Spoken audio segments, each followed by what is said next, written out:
राज्यात लोकसभा निवडणुकीत भाजपला दारुण पराभवाला सामोरं जावं लागलंय। भाजपच्या या पराभवाची देवेंद्र फडणवीसांनी जबाबदारी स्वीकारलेली आहे। राज्याचं उपमुख्यमंत्रीपद सोडण्याची इच्छाही फडणवीसांनी बोलून दाखवली।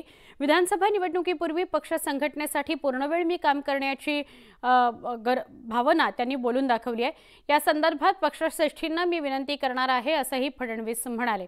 राज्यातील भाजप नेत्यांकडून त्यांना उपमुख्यमंत्रीपद न सोडण्याची गळ घातली जाते, तर अमित शहा यांनी फडणवीसांशी संपर्क साधत प्रत्यक्ष भेट घेऊन आपण यावर चर्चा करूया अशा सूचना दिलेल्या आहेत। यासाठी देवेंद्र फडणवीस दिल्लीला रवाना झालेले आहेत। ते आज नरेंद्र मोदी आणि अमित शहांची भेट घेणार आहेत। ही नाटकं असतात सगळी राजकारणामध्ये, अशी लहानसहान एकांकिका नाटकं, बरं का।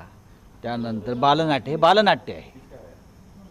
हे जे काय चाललं आहे ते नाटक पूर्ण नाटक नाही, हे बालनाट्य आहे। आणि बालनाट्याचा हा चौथा अंक आहे। चौथा अंकात काय घडतं आपल्याला माहिती पडतं। असं आहे की संजय राऊत साहेब काय म्हणाले यावर आता प्रतिक्रिया देणं, मला वाटतं की संजय राऊत साहेब फक्त टीव्हीच्या स्क्रीनवर काहीतरी बातमी असली पाहिजे, ते पत्रकार असल्यामुळे साधारणतः टीव्ही चॅनलवर 24 तास जर बातम्या दाखवायच्या असेल तर 8 तासाचं मटेरियल लागते। ते मटेरियल देण्याचं काम फक्त संजय राऊत साहेब करतात आणि ते स्वतः पत्रकार आहे।